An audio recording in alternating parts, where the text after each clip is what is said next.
It's Sustainable Tuesday, and you're on the journey home, and we're here live at 101.1 FM, streaming on the web at KSFR.org, and we have podcasts at diegoradio.com. Nonprofit organizations and social enterprises provide an essential role in catalyzing action to improve our communities and the environment, also providing a lot of jobs. But with the economic downturn and less funding available, groups need to find better ways of cooperating and creating what's next. That's the topic of the next series of dialogues that Drew Tulchin from the Social Enterprise Alliance is here to talk with us about just now. Drew, welcome, and thanks so much for coming in today. Thank you very much, Diego, and thanks for giving a good voice to these important community issues. Well, it's the glue that holds the community together. You know, the nonprofits here, KSFR being one among probably 300 or 400 others in Santa Fe. And social enterprise is something that I think people are really taking a second look at, what with all the greed and corruption that we've seen in government and on Wall Street. This shows another alternative that's available. Tell us about the roles that these nonprofit organizations that you've been involved with as a consultant and supporting here in Santa Fe, and what the Alliance is all about, the Social Enterprise Alliance, mixing job creation and productivity with the nonprofit missions as well. Yeah, so a big question you're asking, so let's see if I can break it up into some smaller parts. First of all, social enterprise is not a new concept. It's actually quite old. Organizations like Goodwill and Salvation Army have been very successful at it in the United States for more than 100 years. Mm-hmm. And Goodwill right here in our own community has a store, and many people know about buying things, but they know less about how much they help with job placement for people coming out of incarceration, at-risk populations, people who are new to our community, and that it's the job training part of it that's really what they care about with their mission. It's just that we go there and we donate things, we buy clothes, and we feel good about that, and they are able to raise the money they need to operate and fulfill their mission, so they don't need as much with donations. But there's increasing need for it in the community today, and there's also a lot of increasing successes today with what they call the triple bottom line, right? It's financial performance as well as social value, community interest, and the third one is the environment, and here's a shout out to Earth Day going on tomorrow for the environment. Well, it's almost like it's, a double Earth Week that we're having, and tomorrow I'm going to do a little commentary on making everyday Earth Day too, which, we all live on the same planet for 365 and a quarter days of every year, so we may as well start celebrating every day and each quarter day whenever we get a chance. But to the NGO situation, yeah. Unfortunately, a lot of foundations that support local nonprofits were heavily invested in the Madoffs and Stanfords of the world and some of these other hedge funds as well. And as they've turned down, so have the amount of funds available for local projects. How are local NGOs making up the difference? Yeah, it's a good question. And even if we weren't invested in Madoff, even if we're just in the Fortune 500 or the Dow Jones, we're probably still hurting about 20 to 30%, even at the good companies, right? Yeah. And so that's going to have a ripple effect in foundations. A lot of local foundations are now financing on a rolling basis based on their last 3 years. So this year they were okay because they had already kind of made commitments. Next year, they're going to be that much down, and then sadly, even the year after. So we've got a long time that we need to be worried about this. And NGOs, as Santa Fe, as many people know, is a very rich nonprofit or non-government organization or third sector, however you want to call it, community. Mm-hmm. One of the stats I saw is that Santa Fe per capita has one of the highest number of nonprofits. So we might want to think about the fact that there's some organizations that aren't operating so efficiently. And so it's really a question of organizations being efficient, having good operations, and also really having a good rapport with their community to be able to communicate what they do effectively and be able to continue to do what they do effectively, meaning have results. Mm-hmm.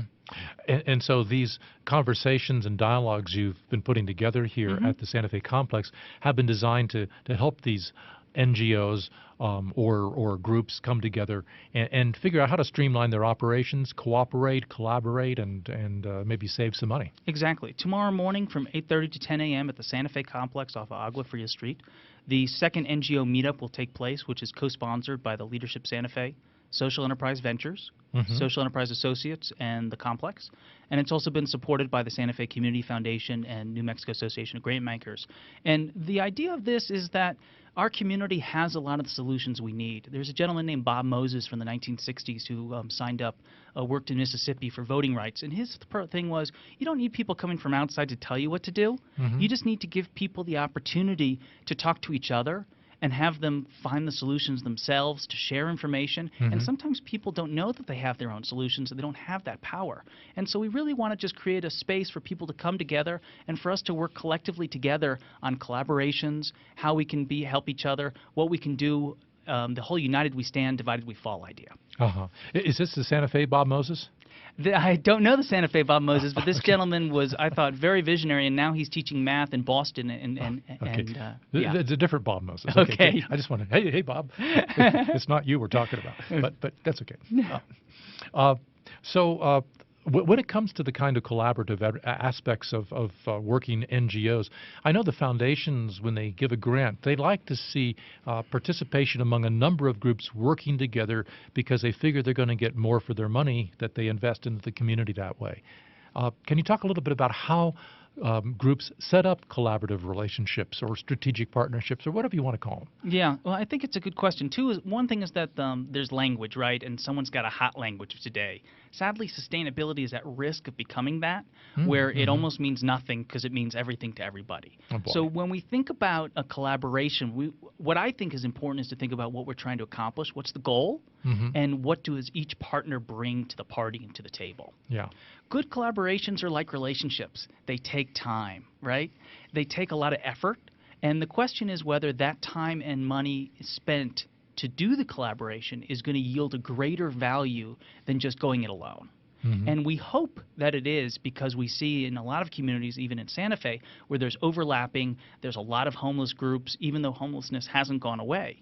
And so what do we need to do to solve that? Well, we need to get us talking to each other, splitting up the work so everyone's got a different role, and then coming together to have a more impactful effort. And again, we need to measure those results. And sadly, collaborations where we're just talking and then meeting to talk again, and we can't show what we're doing, really, we don't have time for that. We don't have money for that anymore. And we've got to really worry about what's going to accomplish and how are you going to document that you're accomplishing it. Very, very good points. You were just down in New Orleans for the national event on collaborations, or rather from the Alliance. Yeah. Tell us about what you learned down there and what you had to offer. Sure. So the Social Enterprise Alliance is a national organization that is a focal point for social enterprise efforts nationwide. It's located in Washington, D.C. My organization, Social Enterprise Associates, is a member, and we encourage other membership efforts. We've been investigating a chapter in New Mexico. They held their national conference in New Orleans, Louisiana. Great time of year to visit. Those of you who haven't been there or haven't been there recently, it's really important, I think, to go to New Orleans. It's recovered quite well, and it's offering a lot for tourism. So that's my plug for that. But the conference itself was a great opportunity for a few hundred people who have interest and knowledge about this topic, how nonprofits can do business-like activities, and how businesses can do community-minded efforts to come together. And we were talking with a panel of organizations about how social enterprises can interact and engage with banks so that they can access the capital they need to do the things they're trying to do. Excellent. Well, again, we should mention the NGO meetup, which is taking place tomorrow morning, 8:30 a.m., bright and early at the Santa Fe Complex, which is very near the Arc Bookstore off of Romero Street. It's off of Romero behind Agua Fria, right pretty close to Guadalupe.